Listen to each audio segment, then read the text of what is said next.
వ్యవసాయం చేయాలి లేదా వ్యవసాయం చేసే వాళ్ళకి సాక్ ఇవ్వాలి. ఎందుకంటే జీవితంలో కలుపు మొక్కల్ని పీకేసినట్టు మనల్ని కూడా తీసేస్తారంటూ ఒక హై పవర్ఫుల్ స్కిట్ తో ఇప్పుడు మన ముందుకు వచ్చేస్తున్నారు hyper Aadi and rising Raju team. Please welcome them. పదర పదర పదరా నీ అడుగుకి పదును పెట్టి పదరా నీ అడవిని చదును చెయ్యి మరి వెతుకుతున్న సిరి దొరుకుతుంది కదరా. రైతులు వేళ్ళు మట్టిలోకి వెళ్తేనే మన చేతి 5 వేళ్ళు నోట్లోకి వెళ్తాయండి. అందుకే రైతే రాజు అంటారు. అదేంటండి, మేము కూడా రైతులేగా, రైతే రాజు అని నేను ఒక్కడి పేరు చెప్తారేంటి? రైతే రాజు అంటే రైజింగ్ రాజు కాదురా యదవా, నీలాంటోడే. అనసూయ ఆదివారం డిన్నర్కి వెళ్తారని చెప్తే అనసూయ వారం డిన్నర్కి వెళ్తారని రాశాడంట. ఏందండి, ఇందాక పొలంలో అడుగు పెట్టగానే పాట ఎంబడిందో చూసారుగా, పదర్రా పదర్రా పదర్రా. పొలంలోకి ఏంట్రా, నువ్వు చెట్లోకి అడుగు పెట్టినా అదే పాట, పదర్రా పదర్రా పదర్రా పదరా పదరా పదరా. దున్నేవాడితే భూమి అంటారు కదండి, అలా ఇస్తే భూములు మొత్తం నీవే అవుతాయి కదరా. ఆయనవి దొరబాబు అవుతాయి.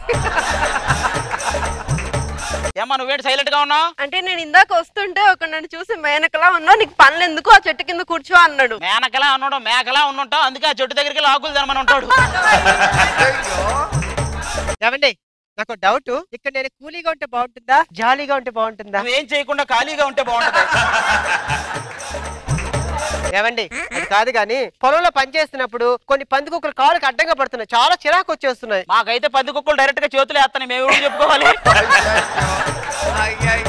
మా ఇద్దరికే ఓ ఫోటో తీయండి. ఏమని పెట్టమంటారు? క్యాప్షనా? కాటేసే రాని కాటికెళ్లే రాజు అని పెట్టండి మంచిగా. ఆ కనిపిస్తున్న పొలం ఎవరిది? అదే అనసూయ పొలం. అది అనసూయ పొలం అని నీకెలా తెలుసు? నిన్న దున్నడానికి ట్రాక్టర్ కావాల్సింది, దాని బదులు ఆడి కారు వేసుకుని వచ్చేసింది. ఆ పక్కన పొలం రోజా గారిది. అది రోజా గారిది అని నీకెలా తెలుసు? వర్షాలు పడక భూమి మొత్తం బేటలు వారితే అక్కడ కూడా మేకప్ వేసి కవర్ చేయాలని చూసారా. అన్ని పొలాలు వేసి పండుతున్నాయి, మనం వేసే పంట కూడా బాగా పండుతుందారా? ఎక్కడండి, పగలంతా కరెంటు కోతలు. పగలే ఉంటది, రాత్రి ఎందుకు ఉండదండి కరెంట్ కోతలు? దేనికిరా నీకు? వీడి కోతలు ప్రారంభిద్దామని రండి. ఆ పొలానికి సంబంధించిన ఓనర్లు వస్తున్నారు, వాళ్ళతో మరి మాట్లాడాలిగా, బాగా చేస్తున్నాం పని అంతా అని. నువ్వు అమ్మి అమ్మి అంటే నీ పెళ్ళాన్నైపోయినట్టుంది రా సామే నా సామే. మీరు ఇలా పెట్టి సామి సామి అంటారు, బయట టీవీ ముందు ఏందరా సామే వీళ్ళేందరా సామే. ఏంటి ఒట్టి నాగలతో దున్నుతున్నారు, ఎద్దెక్కడా? ఇప్పుడే వచ్చిందిగా. మా మమ్మీ మీద సెటర్ వేస్తున్నావా? గోతిలో వేసి తొక్కితే ఎలా అవుతుందో తెలుసు? మహా అయితే నీలా అవుతాం, అంత మిజ్జం అవుతాం. నువ్విలానే అంటావా? అది ఒక్కసారి నా కాలేజ్కి వచ్చి చూడు, అందరు అబ్బాయిలు వాయమ్మ ఎవరి అందగత్తే వాయమ్మ అనరు, ఆయమ్మ అని అంటారు. హలో, మా పొలంలో పనిచేసి మా మీద పంచలేస్తావా? జీతం 2000 కట్ చేస్తా. పొలం పనిలో మీరు కట్ చేయండి, పొలం పని అవగానే నేను కట్ చేస్తా, ఓకేనా? అమ్మా, గేదె పేడ పొలానికి చాలా మంచిది అంటారు కదా, మరి మన గేదెమో పేడ వేయట్లేదు. ఏముంది, మీ అక్కని తీసుకెళ్ళి ఒక్కసారి గేదెకి చూపించు, పొలంలో ఏంటి మొత్తం. అబ్బా ఇవన్నీ నాకెందుకు, ఇలా పొలం గట్టు మీద నేను నడుచుకుంటూ వెళ్తాను. వయ్యారంగా నడుస్తా చూడు.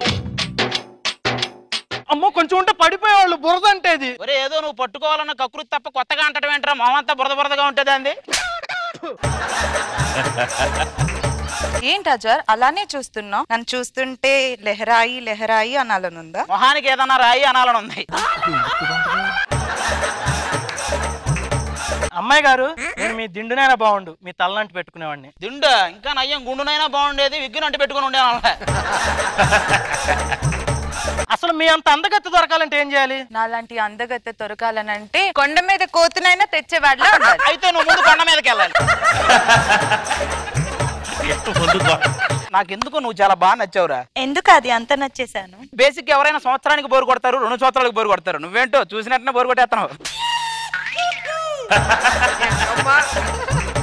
నాకు అర్థమైంది. ఇప్పుడు ఏమంటావు? నన్ను పెళ్లి చేసుకుని మా నాన్ని మామా అంటావు? లేదు లేదు, నీతోనే మామా అనిపిద్దాం అనుకుంటున్నాను. నువ్వు ఏదన్నా అమ్మాయిలు అటు సైడ్ 100 ఎకరాలు, ఇటు సైడ్ 100 ఎకరాలు కూడా మనవే. 200 ఎకరాలు రా, వాళ్ళిద్దరిని మనం వశం చేసుకుంటే 200 ఎకరాలు మనమే. పంపు చెడు దగ్గరికి వెళ్దాం మనం కూడా, పద. మమ్మీ ఎవరు నా బుగ్గ మీద గిల్లారు. మమ్మీ ఎవరు నన్ను గిల్లారు. నన్ను కూడా గిల్లారు, నేనెవడో చెప్పుకోను. ఏమ్మా నిన్ను గిల్లారా? అసలు మనిషి ఉన్నాడు ఎవడైనా నిన్ను గిల్లుతాడా? ఒకవేళ గిల్లినా నీకు తెలుస్తుందంటే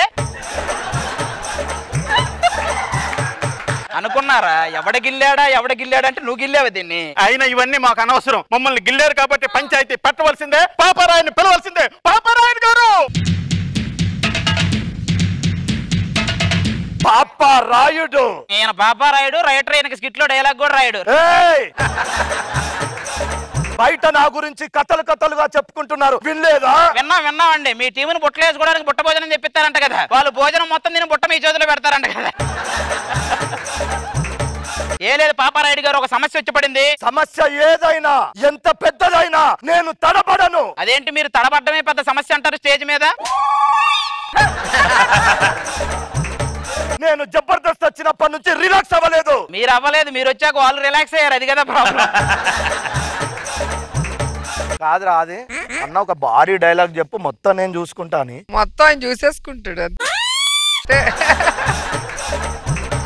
అయ్యా మీరే ఏదో ఒకటి చెయ్యాలయ్యా. ఆయన ఇచ్చిందే చేయలేక నానా తంటాలు పడుతుంటే మళ్ళీ మీది కూడా చేయాలంటారు. మీ ఇద్దరు సమస్య ఏంటో చెప్పండి రా. ఏం లేదయ్యా, వాటాల్లో తేడా వచ్చింది. మా నాన్న పోతూ 6 మీటర్లు మొలతాడు ఇచ్చాడు. 3 ఈడికి 3 నాకు కదా. ఈ 4 తీసుకుని నాకు 2 వేస్తున్నాడయ్యా. ఏంట్రా తాడు మొలతాడు? మరి మీరు పాపారాయుడు అంటే ఇలాంటి మొలతాడు పంచాయతీలే వస్తాయి. ఇది కాదు అసలు సమస్య. అది ఏంటి నీ సమస్య? ఏమని చెప్పాలి? నేనేమో ప్రెసిడెంట్ అనుకున్నా, ప్రెసిడెంట్ అనుకున్నా, అలా తీసుకుంటుందేందిరా?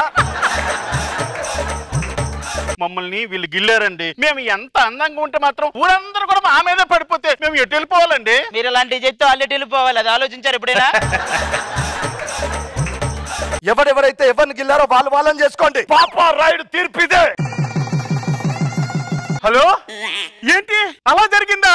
ఏమైంది అత్తయ్య గారు? మా ఆయన ఆ సరోజుతో లేచిపోయాడంట. పోతే పోయాడు. మనకు 200 ఎకరాల పొలం ఉంది, మనం చూసుకుంటాం. ఆస్తి కూడా పోయింది.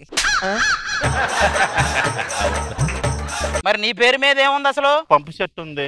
ఆ పంపు సెట్ ఒక్కటే నీ పేరు మీద ఉందా? మరి అల్లుడు గారికి ఏం చేద్దాం అంట? నలుగురు మళ్ళీ అక్కడికి వెళ్ళి గిల్లుకుంటూ కూర్చుందాం.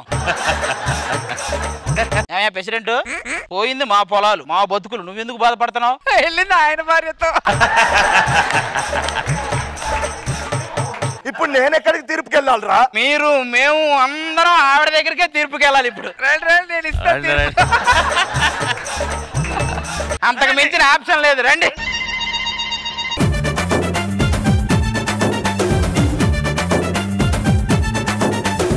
అది మంచి ఫామ్ లో ఈరోజు స్కిట్ పర్ఫార్మ్ చేశారు కదా రోజా గారు. వచ్చే గెస్ట్లు మారుతారేమో కానీ పంచుల వర్షం మాత్రం మారట్లేదు. ఎవరు వచ్చినా వాళ్ళకి తగ్గట్టు రాసేస్తున్నాడు. అసలు ఎక్స్ట్రాడినరీగా ఉంది. Thank you. అసలు అమ్మనైతే ఫుల్ ఫుట్బాల్ ఆడుకున్నావు. ఎక్స్ట్రాడినరీగా ఉంది. చాలా చాలా ఎంజాయ్ చేశాను. సూపర్ అంటే పొలం మొత్తం కళకళలాడింది. ఎన్ని కోతలు, ఎన్ని పంచులు. సూపర్ అండి. Thank you.